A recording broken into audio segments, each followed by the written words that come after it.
नमस्कार। राज्यसभा टेलीविजन के कार्यक्रम मीडिया मंथन में आपका स्वागत है। मैं हूं उर्मिलेश। मीडिया मंथन के आज के एपिसोड में हम बात करेंगे संसद, सिविल सोसाइटी और मीडिया, किसके खाते कितनी सफलता कितनी विफलता। हम यहां कोई हिसाब किताब नहीं ले रहे हैं, लेकिन हम ये देखना ये चाहते हैं कि संसद के बारे में मीडिया क्या रवैया, क्या उसका रुख, क्या पर्सपेक्टिव है, क्या नजरिया है। हम ये देखना चाहते हैं कि हाल के दिनों में सिविल सोसाइटी, खासकर जो अर्बन मिडिल क्लास का एक फिनोमेना है, जिसमें बड़ी तादाद में ऐसे लोग आए हैं जो सचमुच व्यवस्था के अंतर्विरोधों से, व्यवस्था की कमियों से परेशान हैं, बेहतर समाज चाहते हैं, उनकी आकांक्षाएं हैं, लेकिन जो भारत की व्यापक जनता है उनके साथ भी उनका उतना गहरा रिश्ता नहीं है, लेकिन जनता की तरफ से वो अपनी बातें रखते हैं। ये सब लोग एक दूसरे के बारे में क्या सोच रहे हैं, कैसे एक दूसरे की समस्याओं, चैलेंजेस के बारे में क्या उनकी अलग अलग राय है, कैसे एक दूसरे के साथ उनके रिश्ते जुड़ रहे हैं। इस विषय पर बातचीत करने के लिए हमारे साथ चार खास मेहमान हैं। हमारे साथ हैं अनंत भगायतकर, सकाल अखबार के ब्यूरो चीफ, जो लंबे समय तक पार्लियामेंट कवर करते रहे हैं। हमारे साथ हैं विनोद शर्मा, हिंदुस्तान टाइम्स के पॉलिटिकल एडिटर। हमारे साथ हैं कमर वहीद नकवी, न्यूज़ टेलीविजन के एक पुरोधा, आज तक के लंबे समय तक एडिटर रहे हैं, डायरेक्टर रहे हैं। हमारे साथ हैं नीना व्यास, हिंदू में वरिष्ठ पत्रकार रही हैं, लंबे समय तक पार्लियामेंट कवर की हैं।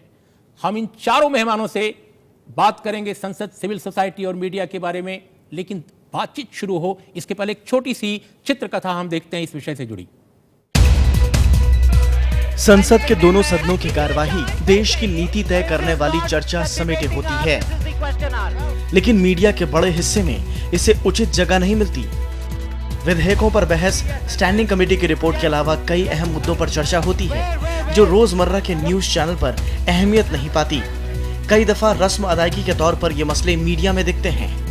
टीवी स्टूडियो में गर्माहट और एक दूसरे को अनसुना करने का चलन जिस तरह बढ़ा है, उसके चलते संसद की बहस के बदले अवरोध को मीडिया में ज्यादा दिखाया जाता है। ये वापस हो गया ये। शाम के वक्त टीवी चैनल अपने स्टूडियो में जब मुद्दे उछालते हैं तो कई बार ऐसा लगता है जैसे देश का एजेंडा और नीति वहीं से तय हो रही है। विधेयक भी वहीं पास हो जाएंगे और कानून भी वहीं बन जाएंगे। राजनीतिक पार्टियों की रुचि भी टीवी बहसों में बढ़ी है, और जिस मुद्दे पर संसद नहीं चलने दी जाती, उसी मुद्दे पर टीवी में घंटों बहस करने पर वो राजी रहते हैं। लेकिन सवाल ये है कि देश की अहम घटनाओं से अपने दर्शकों और पाठकों को अपडेट रखने का जिम्मा जिस मीडिया पर है, क्या वो इसे ठीक तरीके से निभा रहा है? क्या जनता से जुड़े मुद्दों पर होने वाली बहस को मीडिया उसी रूप में हमारे सामने ला रही है? दिलीप खान, राज्यसभा टीवी। बातचीत की शुरुआत हम अनंत आपसे करते हैं। संसद लोकतंत्र का निस्संदेह पहला खंभा है, इसमें कोई दो राय नहीं, और हम मीडिया वाले अपने को लोकतंत्र का या व्यवस्था का चौथा खंभा कहा करते हैं।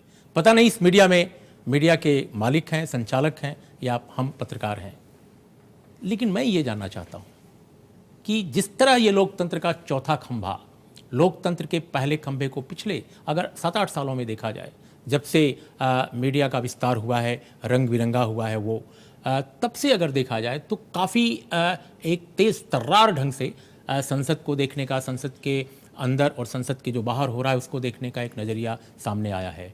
कई बार ऐसा लगता है कि पूरी राजनीति को जिस तरह सिविल सोसाइटी का एक तबका खारिज करता रहता है, एक हेट पॉलिटिक्स कैंपेन कहीं ना कहीं दिखता है, कुछ वैसा ही एटीट्यूड कई बार मीडिया में दिखता है। क्या आपको लगता है ये संतुलन है? क्या ये आपको लगता है सही है? क्या आपको लगता है जो संसद में जो कुछ दिखता है अंदर, जो कुछ कमियां दिखती हैं, उनका ये सही रिफ्लेक्शन है? नहीं, सही रिफ्लेक्शन नहीं है, ये सही है, लेकिन जो एक नया मिक्स आप देखते हैं, सिविल सोसाइटी एक तरफ और दूसरी तरफ मीडिया, और मीडिया यानी प्रिंट से भी ज़्यादा मैं इलेक्ट्रॉनिक मीडिया को इसमें रखूँगा। तो एक जो कॉम्पिटिटिव सेंसेशनलिज्म आप मीडिया में लगातार देखते आ रहे हैं, और जिसमें सिविल सोसाइटी की तरफ से जो कुछ किया जा रहा है, उससे एक ऐसा माहौल, एक ऐसा चित्र पैदा करने की कोशिश हो रही है कि जो डेमोक्रेटिक इंस्टीट्यूशंस है वो बिल्कुल ही निष्क्रिय, नाकाम और उनका कोई भी उपयोग नहीं है, इस तरह का एक चित्र, एक प्रोजेक्शन आपको मीडिया से दिखाई दे रहा है। और मुझे लगता है कि अगर हम चौथे खंबे की अगर बात करें तो हम अगर एक डेमोक्रेटिक सेटअप का अगर एक हिस्सा है मीडिया, तो इसका मतलब ये नहीं है कि हम दूसरे 3 खंभों को डिस्ट्रॉय करें, उनका विनाश करें। हमारा रोल जो है वो सप्लीमेंट्री कॉम्प्लीमेंट्री है और उसमें आप उनकी जो खामियां है उसको दुरुस्त करने का काम ये आपकी जिम्मेदारी है, न कि उनको नष्ट करने की। और मुझे लगता है कि अनफॉर्चुनेटली आज जो मीडिया की तरफ से हो रहा है, चाहे वो पॉलिटिशियन हो, चाहे वो पार्लियामेंट हो, जिस तरह से उनको एक तरफा वो एक बदनाम करने की कोशिश हो रही है, तो मुझे लगता है कि वो ठीक नहीं है।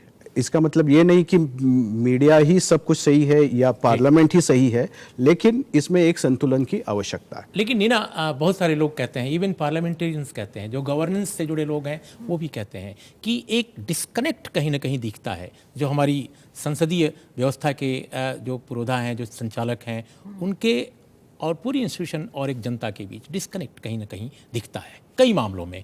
क्या मीडिया इस डिस्कनेक्ट के बहाने, जैसा कि अनंत कह रहे हैं, पूरे इंस्टीट्यूशन के प्रति एक नकारात्मक रवैया रखता है? आप बहुत दिनों से कवर करती हैं, आपके पहले भी पार्लियामेंट कवर की जाती थी अखबारों में, आपने पहले भी देखा है, आज भी देख रहा है। दोनों के बीच में क्या अंतर आपको दिखता है कवरेज में? देखिए, पहले के कवरेज में जो डिबेट्स होते थे या पार्लियामेंट में जो भी हुआ, लोकसभा में, राज्यसभा में, उसका काफ़ी अच्छा लंबा विवरण होता था अगले दिन के अखबारों में। और उस वक्त तो चैनल्स इतने थे नहीं, और एनडीटीवी भी बाद में, थोड़ा दूरदर्शन भी करती थी, दूरदर्शन ही थी वो करती थी जो पार्लियामेंट का कवरेज। मगर आजकल क्या हो रहा है, दो चीज़ें हुई। एक तो पार्लियामेंट चल नहीं रहा, पार्लियामेंट में अंदर सचमुच हंगामा इतना होता है, तो वो तो मीडिया को बताना ही बताना है कि हंगामा हुआ। मगर जिस दिन भी अगर डिबेट होता भी है और सीरियस मुद्दों पे होता है, गंभीर मुद्दों पे होता है, जैसे अब भुखमरी हो या बाढ़ कहीं आई हो या कुछ और गंभीर मुद्दा है, या कोई टेररिस्ट अटैक हुआ हो, उसके ऊपर कोई चर्चा है, या रेप के ऊपर भी चर्चा है, तो उस चर्चा को जहाँ काफ़ी गहरी तरीके से बातें की जाती हैं, कई सुझाव भी अच्छे दिए जाते हैं, उसका कवरेज होता ही नहीं। बल्कि कई न्यूज़ एडिटर्स कई अखबारों में कहते हैं कि हमें ये पार्लियामेंट के ये रूटीन चीज़ें हमें नहीं चाहिए, वो अगर हमें ज़रूरत होगी तो हम पीटीआई से ले लेंगे। आप मगर मैं ये कहती हूँ, तो इसमें दो चीज़ें हैं, तो पार्लियामेंट ठीक नहीं चल रहा, और जो ठीक नहीं चल रहा उसको ज़्यादा बड़े मैग्नीफाइड तरीके से मीडिया में प्रेजेंट किया जाता है, और जब चलता है उसको नज़रअंदाज किया जाता है। तो दोनों चीज़ें हो रही हैं। नकवी साहब, ये ठीक है कि हाल के दिनों में पार्लियामेंट की सीटिंग्स जो हैं उनकी संख्या कम हुई है, उनकी अगर फ्रीक्वेंसी देखा जाए डिसरप्शंस की वो बढ़ी है, लेकिन इसके बावजूद पार्लियामेंट परफॉर्म करती है। इसके बावजूद पार्लियामेंट में बहुत सारे काम होते रहते हैं, पार्लियामेंट्री कमेटी के थ्रू काम होते रहते हैं, बहुत सारे ऐसी रिपोर्ट्स आती रहती हैं जो इस देश के लिए, गवर्नेंस के लिए, जनता के लिए बहुत इम्पॉर्टेंट है। लेकिन क्या पार्लियामेंट के पूरे स्वरूप में, इसके काम काज के तरीके के बारे में एक सही ढंग का प्रशिक्षण न होने की वजह से भी ऐसा है कि कवरेज प्रॉपर नहीं हो रहा है, या सिर्फ ये देखना कि जो भी निगेटिव केवल है उसको ग्लोरीफाई किया जा रहा है, डिस्ट्रप्शंस को, कोई ऐसी बातें कही जाती हैं सदन में जिससे कि सदन को स्थगित करने की प्रक्रिया शुरू हो जाती है, एडजर्न होने की प्रक्रिया शुरू हो जाती है, और उसको केवल टेलीविजन लेता है, जो बहुत पॉजिटिव काम है, जो बहुत डेवलपमेंटल काम है, उनको नहीं। देखिए, इसके लिए आपको एक तो टेलीविज़न का जो बुनियादी चरित्र है वो समझना पड़ेगा। और मैं आपको बताऊं और याद दिलाऊं कि टेलीविज़न ने 12-12 घंटे भी पार्लियामेंट की कवरेज की है, और वहाँ की बहसों की कवरेज की है। न्यूक्लियर बिल का मामला हो, महिला आरक्षण का मामला हो, लोकपाल का मामला हो, तो 12-12 घंटे लगातार बिना किसी ब्रेक के टेलीविज़न चैनलों ने लोकसभा की, राज्यसभा की कार्रवाई को कवर किया। तो इसलिए ये बात कहना कि नहीं वो कवर नहीं करते, ये उचित नहीं है। फिर वही हम बात कहेंगे, दरअसल जो टीवी की बुनियादी समस्या है, जो मैं बार बार यहाँ पे भी कह चुका हूँ कि वो उसकी समस्या है कि जन रुचि की, मतलब वो जन रुचि के लिए हाउस प्रोसीडिंग तो लोकसभा और राज्यसभा से भी आपको लगातार मिल रही है, लेकिन आपके चरणों में जो जनता को बड़ी डिबेट, बड़े इश्यूज, बड़ा पर्सपेक्टिव, एक बड़ी पिक्चर उभरनी चाहिए, उसकी बात मैं कर रहा हूं। बड़ी पिक्चर जब उभरनी होती है तो बड़ी पिक्चर के लिए वही आखिरकार आप देखें कि क्या कारण है कि उस सदन में हुई बहस को नहीं दिखाते, लेकिन वो उसी विषय पे पैनल डिस्कशन करते हैं। आपकी ही कहानी में बताया जा रहा था। तो ऐसा नहीं कि वो विषय उन्होंने नहीं छुआ, वो विषय छुआ, लेकिन वो विषय संसद की जो बहस हुई या संसद में जो चीज़ हुई उसके बजाय उन्होंने पैनल डिस्कशन किया। तो कारण क्या है? क्या संसद में बहस उस स्तर की नहीं हुई? क्या संसद में जो बहस हुई उसका वो मेरिट नहीं था, उसमें उतना सब्सटेंस नहीं था, उसमें ऐसी चीज़ नहीं थी जिसको वो दिखा सकें? और आप ये मानेंगे कि जो 80 के दशक तक जो संसद में जो बहस का स्तर था, जो जिस तरह से नेता बड़ी रिसर्च करके बहुत सारी चीज़ें करके बोलते थे, अब वैसा नहीं दिखता। तो बहस का स्तर भी घटा है, तो मीडिया की रुचि भी घटी है। क्या विनोद लेकिन क्या आपको लगता है जो नकवी साहब कह रहे हैं असल पिक्चर क्या टेलीविजन कवरेज किया, इवन न्यूज़पेपर में अगर हम देखें तो क्या वही है या और कुछ है? अनंत जो कह रहे थे उस पर्सपेक्टिव में अगर आप देखें कि कैसे लोकतंत्र के पहले स्तंभ और चौथे स्तंभ के बीच में क्या रिश्ता होना चाहिए, किस तरह एक मुकम्मल एक पूरी तस्वीर सामने लाई जानी चाहिए, क्या वो है? देखिए, ऐसा है कि चौथा जो खंभा है, सब तो पहले हम ये मान के चलें कि ये जो 4-5 लोग हम बैठे हुए हैं, इस खंबे ने के ऊपर कौन सा रंग पोतना है ये हमारे हाथ में अब नहीं है। हाँ, हम लोग तो सिर्फ इस खंबे के बल पर एक बेयरफुट एजुकेशन वर्कर्स की तरह काम करते हैं। हमारा लाया हुआ सामान छपेगा नहीं छपेगा, उसके कई कारण होते हैं। बिजनेस उसका मेन एक मैं समझता हूँ मोटिवेटिंग फैक्टर है। जो मार्केटिंग विंग्स हैं जो सर्वे करवाते हैं वो जनता की रुचि लाकर एडिटोरियल तक पहुंचाते हैं और कहते हैं कि जनता इन शख्सियतों के बारे में पढ़ना चाहती है। मिसाल के तौर पे मैं बता दूं कि जनता केजरीवाल के बारे में पढ़ना चाहती है, राहुल गांधी के बारे में पढ़ना चाहती है, नरेंद्र मोदी के बारे में पढ़ना चाहती है। अब क्या ये साइंटिफिक तरीका है? इसमें हमको बहस करनी चाहिए और किस हद तक आप जा सकते हैं, क्योंकि ये जो हमारा व्यवसाय है, जो हमारा प्रोफेशन है, ये कोई आम प्रोफेशन तो है नहीं। इसके साथ बहुत सी प्रिविलेजेस जुड़ी हुई हैं और वो प्रिविलेज क्या है कि हमको एक्सेस है टू पावरफुल पीपल, हमको ये अधिकार है अपनी बात कहने का। तो लुबोलो अब यह है कि क्या हम अंततोगत्वा अपनी बात कह रहे हैं या नहीं कह रहे हैं। दूसरी रही बात कि पार्लियामेंट अपना फंक्शन नहीं अदा कर रही। मैं आपको एक बात बताऊं, आप उठा के अखबारों के और टेलीविजन चैनल्स के कवरेज जो हुआ है पिछले 10 सालों में उसका एक सर्वेक्षण कर लें तो आपको लगेगा कि पार्लियामेंट में 700 के करीब सांसद नहीं है, पर 50-60 ही हैं। क्योंकि जो चेहरे आप दिखाते हैं या जिनके कोट्स आप लिखते हैं वो 50-60 ही हैं। तो वो जो पूरा तंत्र है वो 50-60 के आसपास घूम रहा है। मैं माजरत से कहना चाहता हूँ, हमारे दोस्त टेलीविजन में ज़्यादा एक्सपीरियंस रखते हैं, लेकिन मैंने अपने कुछ मित्रों को ये कहते हुए सुना है कि भाई जब आप किसी पैनलिस्ट को लाते हो तो अगर वो देखने में सुंदर हो और उसके साथ साथ इंटेलिजेंट भी हो तो ये अच्छा रहेगा। तो मैं समझता हूं कि आज के दिन अगर आइंस्टाइन जिंदा होता तो टेलीविजन चैनल पर नहीं बैठता वो, क्योंकि आपका जो कद काठ है, आपका जो चेहरा है, आपका जो गेटअप है वो भी इंपॉर्टेंट है। और रही बात तीसरी, जो सबसे ज्यादा मैं समझता हूं इंपॉर्टेंट बात है, वो ये है कि देखिए जैसे जैसे हमारे समाज में कैपिटल का वर्चस्व बढ़ता जा रहा है वैसे वैसे मुझे एक साजिश सी नज़र आती है कि जो जनता के साथ जुड़े हुए प्रतिष्ठान हैं, इंस्टीट्यूशंस हैं, उनको नगण्य करने का एक साजिश है ताकि जो फैसले हों उनकी परिधि के बाहर ही ले लिए जाएं। और उसका सबसे बड़ा अपनी गलतियों के कारण भी एक जो डैमेज जिसको सबसे ज़्यादा हुआ है वो है पार्लियामेंट, कि पार्लियामेंट के अंदर जो काम नहीं हो रहा तो उसकी रिप्लेसमेंट का एक जरिया ढूंढ लिया गया है मीडिया के द्वारा। जी विनोद की इस बात को हम और आगे बढ़ाएंगे। हम ये देखेंगे कि पार्लियामेंट्री कमेटी, संसद के जो सत्र हैं, जो बैठकें हैं, उनके दौरान जो कामकाज होते हैं वो मीडिया और सिविल सोसाइटी जो है उसके बरक्स क्या मायने रखते हैं, उनका क्या अर्थ है और मीडिया उसको दिखाता कैसे है। एक छोटे अंतराल के बाद हम आएंगे और इन सवालों पर फिर बात करेंगे।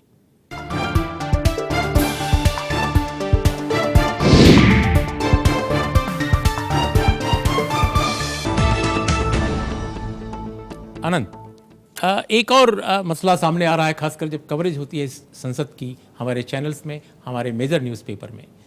एक जो बुनियादी काम जो पहले के जर्नलिस्ट स्वयं अपने किया करते थे, रिपोर्टर्स, डेस्क के लोग, वो गायब है। अब क्या होता है कि आमतौर पे पीआरएस या एडीआर, इस तरह की जो ऑर्गेनाइजेशंस हैं, इस तरह की जो इंस्टीट्यूशंस हैं जो बहुत अच्छा काम कर रही हैं, लेकिन उनकी जो पैकेजिंग है वो पैकेजिंग सीधे हम मीडिया में, खासकर न्यूज़ रूम में ले लेते हैं और उसके आधार पर बगैर शोध किए, बगैर डिटेल्स में जाए, हम कुछ ऐसे निष्कर्ष निकालते हैं, ऐसे रिजल्ट निकालते हैं जो आमतौर पे अधकचरे और असत्य या अर्धसत्य होते हैं। क्या इसका भी फर्क पड़ा है हमारे मीडिया कवरेज में कि अपना शोध, अपनी रिपोर्टिंग गायब होती जा रही है? कुछ हद तक सही है ये बात, लेकिन ऐसा जैसे मैं उदाहरण दे दूं, जैसे एडीआर की रिपोर्ट में आया कि संसद में इतने लोग हैं जिन पर बहुत सारे आपराधिक मामले हैं, पूरे देश के मीडिया ने दिखाया, लेकिन यह निष्कर्ष किसी ने नहीं दिया, किसी ने इस पर शोध नहीं किया कि वो कितने लोग हैं जिन पर बिल्कुल मामूली मामले हैं, अगर उसी स्टेट में वो विपक्षी सांसद है या विपक्षी एमएलए है कि साहब सरकारी कामकाज में दखलंदाजी, अब ये क्राइम है। तो कुल मिलाकर ये आपराधिक पृष्ठभूमि नहीं हुई, लेकिन आपने मान लिया। नहीं, बिल्कुल सही कहा आपने, क्योंकि ऐसा है कि जो निगेटिविज्म की जो बात हम कर रहे थे कि वो एलिमेंट यहाँ आ जाता है कि हम सिर्फ वही बात देखते हैं, वही चीज़ देखते हैं कि जिससे लोगों को लगे कि भाई ये राजनीति में जो लोग हैं वो सब नालायक हैं। हम वो पॉजिटिविटी कहीं ना कहीं दिखाने की कोशिश भी नहीं करते। अब सिंपल सी बात है कि अब ये कंपेंडियम है पार्लियामेंट्री स्टैंडिंग कमिटीज़ का, स्टैंडिंग कमिटीज़ में बहुत अच्छा काम होता है और उसमें से अगर आप उसका रिकॉर्ड निकालेंगे तो जो रिकमेंडेशंस होती है तो ऑलमोस्ट एवरेज 60% जो रिकमेंडेशंस है, 70% रिकमेंडेशंस है। कुछ फाइनेंस के जो मेरे पास आंकड़े हैं तो उसमें ऑलमोस्ट 76% रिकमेंडेशंस जो स्टैंडिंग कमेटियों की है वो मिनिस्ट्री ने मान ली है। तो ऐसा नहीं कि बिल्कुल कुछ काम नहीं हो रहा है। स्टैंडिंग कमिटीज़ की रिपोर्ट है जैसे कि जो एमएसपीज़ है उसका दायरा बढ़ाने का हो काम, या ट्राइबल्स के प्रोडक्ट्स को कुछ भाव देने का मामला हो, बहुत सारे मामले हैं कि जिसमें स्टैंडिंग कमेटियाँ अच्छी काम करती है जो हम रिपोर्ट करते हैं। अब बड़े अखबार नहीं करते, वो हमें पता नहीं। चैनल में बिल्कुल चैनल में तो बिल्कुल। लेकिन नीना, जैसे हमने देखा जो अभी अनंत कह रहे हैं स्टैंडिंग कमेटी का काम, संसद में और जो काम है उसके पिछले दिनों हमने देखा कि स्टैंडिंग कमेटी की रिपोर्ट आई आईटी मंत्रालय से जुड़ी, उसमें क्रॉस मीडिया होल्डिंग से लेकर पेड न्यूज पर एक बहुत ही सुचिंतित, वेल रिसर्च्ड रिपोर्ट है। मैं नहीं समझता कि मीडिया में भी इस तरह का काम किसी इंस्टीट्यूशन ने किया हो, और उसमें बेहतरीन ढंग से जो पहले के काम प्रेस काउंसिल ऑफ इंडिया में है उनको भी कोट किया गया है। उस पर कोई major discussion except Rajya Sabha TV और एक आध और चैनलों के अलावा मैंने कहीं नहीं देखा। इवन न्यूज़पेपर्स में, कौन करेगा? कॉमर्स मिनिस्ट्री, अभी आप देखो कॉमर्स मिनिस्ट्री से जुड़ी, प्रोप्राइटर के इंटरेस्ट के खिलाफ है। कॉमर्स मिनिस्ट्री से जुड़ी स्टैंडिंग कमेटी की रिपोर्ट आई है जेनरिक दवाओं को लेकर। उनका ये कहना है कि भाई, या शांता कुमार जी उसके अध्यक्ष हैं। अब सवाल यह है कि इन चीजों को आप बिल्कुल कवर नहीं करते हो। इसमें जहां ये जनता की काम की है, मुझे जिसमें बड़ा कॉर्पोरेट इंटरेस्ट है, सब जगह ये भ्रष्टाचार के मामले उठे। रिलायंस गैस की कंट्रोवर्सी, जब गैस की प्राइस बढ़ाई गई, आपने कितना इसमें कंट्रोवर्सी देखी, या ऑपोजिशन पार्टीज भी क्या बोली इस पे? कुछ नहीं। जब मीडिया क्रॉस होल्डिंग, जब मीडिया सेल्फ रेगुलेशन की बात कर रहा है और सेल्फ रेगुलेशन कुछ भी नहीं करना चाहता, असली बात तो ये है। टीआरपी रेटिंग का क्या मतलब है? तो आप नंगी औरतों की तस्वीर छापिए, टीआरपी रेटिंग्स बढ़ेंगी आपकी, ये कोई मतलब है? आप अगर न्यूज़ चैनल चला रहे हैं और ये कहे कि लोग चाहते हैं ये खबर, तो ये तो कोई मतलब, इसका कोई तुक ही नहीं है कि उसके बेसिस पे आप खबर बनाएंगे। लेकिन नकवी साहब, हम नीना फिर आएंगे आपके पास। नकवी साहब, जैसे बहुत सारी स्टैंडिंग कमेटी की रिपोर्ट्स आती हैं और कंसल्टेटिव कमेटी में बहुत सारा काम हो रहा है, हम एक की बात नहीं कर रहे हैं। चलो मीडिया में हो सकता है मीडिया घराने ना उसको चाहे कि उसको प्रचारित किया जाए, दवाओं के बारे में है, एग्रीकल्चर के बारे में है, कल्चर के बारे में है, ट्रांसपोर्ट के बारे में है, शिपिंग के बारे में है, सिक्योरिटी, फूड सिक्योरिटी के बारे में है। इतना सारा, बहुत सारी पॉलिसी जो सरकार बना रही है, बहुत सारे जो फैसले कर रहे हैं सरकार, वो उसके आधार पर हो रहे हैं। मैंने सीताराम येचुरी की अगुवाई में जो कमेटी देखी, स्टैंडिंग कमेटी की मीटिंग्स, रिपोर्ट्स देखी कल्चर के बारे में, एकेडमीज को लेकर, यूनिक, अपने ढंग की अनोखी रिपोर्ट्स, लेकिन मेन स्ट्रीम मीडिया में उनकी रिपोर्ट अगर आप देखिए तो कहीं नहीं दिखती, उन पर कोई चर्चा कहीं नहीं दिखती।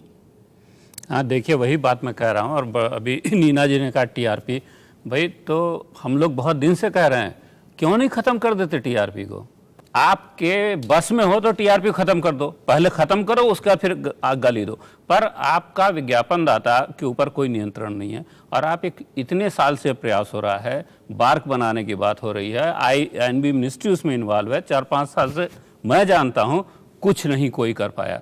तो टीआरपी में कुछ ना कुछ तो दम है जिसकी वजह से आप उसको नहीं कर पाते हो। तो ये चीज पहले कंसीड करनी पड़ेगी। उस अगर नहीं तो उसको एक ऑर्डिनेंस से, एक बिल से आप खत्म कर दो। लेकिन साहब अखबारों का भी यही हाल है। नहीं, वो बात ठीक है। अब हम आते हैं मुद्दे पे कि हाँ ठीक है, आप जो बात कह रहे हैं वो बात सही है, और वो बात नहीं, वो नहीं कवर होता। और उसका वही कारण मैंने पहले भी बोला था कि नॉर्मली जो पॉपुलर रुचि है, जन रुचि, उसके पीछे मीडिया भाग रहा है, जो गलत बात है। मीडिया का जो काम है उससे वो पूरी तरह से भटक गया, से भाग रहा है, जन रुचि के पीछे भाग रहा है। यानी आपको जो ये कौन तय करता है विनोद की जन रुचि क्या है? ये कौन तय करेगा? मैंने आपको बताया, कब आपने सर्वे कराया? देखिए क्या ट्रांसपेरेंसी है उस सर्वे की? देखिए, बहुत से अच्छे एनजीओज हैं, लेकिन बहुत से ऐसे एनजीओज भी हैं जिनका काम क्या है, लेजिस्लेटिव प्रोसेस को इन्फ्लुएंस करना। देखिए, हर जगह सुस्ती का माहौल है। हमारे ज़माने में, हम भी अभी भी जर्नलिस्ट हैं, लेकिन हमारे ज़माने में Neena would bay me out, आप भी और आप भी, कि 3 पैराग्राफ पाने के लिए, स्टोरी को बैकग्राउंड देने के लिए हमको एक महीना और कभी कभी 2-2, 3-3 हफ्ते लग जाते थे उस इन्फॉर्मेशन को जुटाने में। आज की जो जनरेशन है, वो इन्फॉर्मेशन उससे इतनी दूर है जितना क्लिक ऑफ द माउस। दूसरा कि जो हम इन्फॉर्मेशन को एस 24 कैरेट गोल्ड समझते थे, आजकल इन्फॉर्मेशन की वो जो वैल्यू है वो पत्रकार के पास नहीं रही जी। और इसलिए वो इन्वेस्टिगेशन नहीं करता, जो उसको पका पाया मिलता है वो छाप देता है। अनंत, हम विनोद फिर आएंगे। अनंत, अभी हाल के दिनों में देखा हमने सिविल सोसाइटी का एक तबका, और वो बात मीडिया में भी छन कराई, बहुत खुश हुआ जब कुछ अदालतों से, कुछ कोर्ट से, माननीय न्यायालय से ये बात आई कि साहब एक दिन भी जो जेल में गया, हिरासत में गया, उसको चुनाव लड़ने का अधिकार नहीं होना चाहिए। ये भी फैसला हो गया एक दिन माननीय न्यायालय से कि all India institute of medical sciences या इस तरह के इंस्टीट्यूशंस हैं, उसमें जो विशेषज्ञता वाले अध्ययन हैं उसमें SC ST OBC का रिजर्वेशन नहीं होना चाहिए।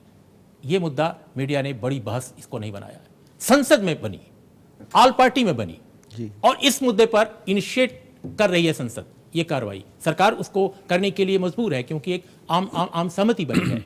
तो अब ये जो पहलू है कि जिस संसद को, जिस पॉलिटिकल क्लास को मीडिया का एक तबका सिविल सोसाइटी के कंधे पर चढ़कर लगभग खारिज करने के मूड में है, लगभग वो ये कह रहा है कि यहां काम नहीं हो रहा है, लेकिन काम तो वहां हो रहा है उस 50-60% जनता के लिए जी, जो इस देश की गरीब जनता है, जो परेशान है, जो सवालों का जवाब खोज रही है। आपकी क्या राय है? नहीं, बिल्कुल सही है, लेकिन ये बाकायदा एक जिसको बोलते हैं कि मेथोडिकली ये हो रहा है कि जो मैंने पहले ही कहा कि संसद हो या सरकार हो या राजनीति का एक क्षेत्र हो, उसको बहुत सही एक ढंग से एक नकारात्मक उसकी छवि सभी जगह प्रसारित की जा रही है। और ये जो आपने जो 2 उदाहरण दिए, ये उसका ही नतीजा है। और उसमें मीडिया के कुछ सेक्शंस, मैं सब मीडिया नहीं कहूँगा, लेकिन section of media and obviously section of civil society. अब अगर यहाँ रामलीला मैदान पे अगर कोई आदमी आके ये बोलेंगे कि संसद में सब नालायक लोग बैठे हैं, ये कहा गया है, हम उसके खबर बनाई गई और है, उसकी खबरें बनी गई है जी, टीवी चैनलों पे बाकायदा बहस हुई है। प्रॉब्लम पता है क्या है? ये चॉम्स्की की थ्योरी है कि जो जुड़े हुए जनता से इंस्टीट्यूशन है उनके बाहर फैसले करवाते हैं। ये नमूना आपने खुद बताया अभी, ये नमूना उसी का है। और ये जो सो कॉल्ड सिविल सोसाइटी है, बड़ी माजत से, इज्जत से, उसमें बहुत से अच्छे लोग हैं, बहुत से सताए हुए लोग हैं, लेकिन ये जो सिविल सोसाइटी है, ये सिविल सोसाइटी सिर्फ अपनी मानस के रास्ते पे नहीं चल रही, उसको बरगलाया भी जाता है, उसका इस्तेमाल भी किया जाता है। विनोद, मैंने बात जहां से शुरू की, हम उसी के एक पहलू से अपनी बात, इस आज की चर्चा का समापन करना चाहते हैं। एक वाक्य में अगर कहा जाए कि डेमोक्रेटिक इंस्टीट्यूशंस, चाहे वो कोई हो, एक दूसरे को स्ट्रेंथन करने के लिए अगर पहल होती है, तो आज के कॉन्टेक्स्ट में मीडिया को इस रास्ते में कैसे अपने को बिहेव करना चाहिए, कैसे एक्ट करना चाहिए आपके हिसाब से? देखिए, मैं ये समझता हूं कि जो मीडिया है हमारा, उसके पास ये मॉरल अथॉरिटी आज के दिन नहीं है जो उसको पहले होती थी, क्योंकि वो प्रदर्शित करता था अपने आकलन में कि जनता क्या सोच रही है, जनता क्या कह रही है। आज के दिन तो वो नेविगेटेड मीडिया है और वो कौन नेविगेट कर रहा है? बिग एडवर्टाइजर नेविगेट कर रहा है, और विनोद ओनर्स की- नेविगेट कर रहे जी। हैं, सिविल सोसाइटी जो कि 2 इलेक्शन के मध्य डिस्कोर्स को डोमिनेट करती है, वो डोमिनेट कर रहे हैं। मैं एक बात कहना चाहूंगी। मैं विनोद की इस बात के साथ ही आज की चर्चा का समापन करूंगा, क्योंकि बिल्कुल समय नीना खत्म हो चला है। आप लोगों ने जो भी कहा और नकवी साहब ने भी, सबने माना कि कहीं ना कहीं मीडिया की सीमाएं उभर कर सामने आ रही हैं। हम ये नहीं कह रहे हैं कि संसद में सांसदों के बीच, हमारी पॉलिटिकल क्लास के बीच कोई समस्याएं नहीं हैं, बिल्कुल समस्याएं हैं। संसद के जो पीठासीन अधिकारी हैं वो भी चिंता बार बार जाहिर कर चुके हैं, लेकिन सवाल इस बात का है कि सिर्फ चीज़ों को खारिज करने से इस देश के लोकतंत्र को, इस देश की जनता को वो चीज़ नहीं मिलेगी जिसकी ज़रूरत है आज समय के अनुसार।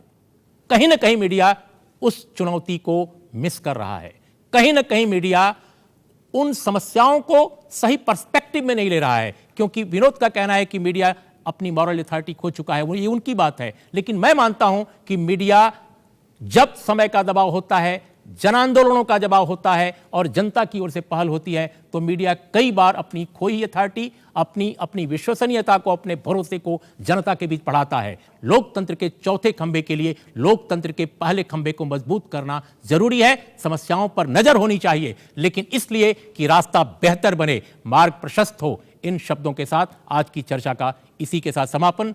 देखते रहिए राज्यसभा टेलीविजन।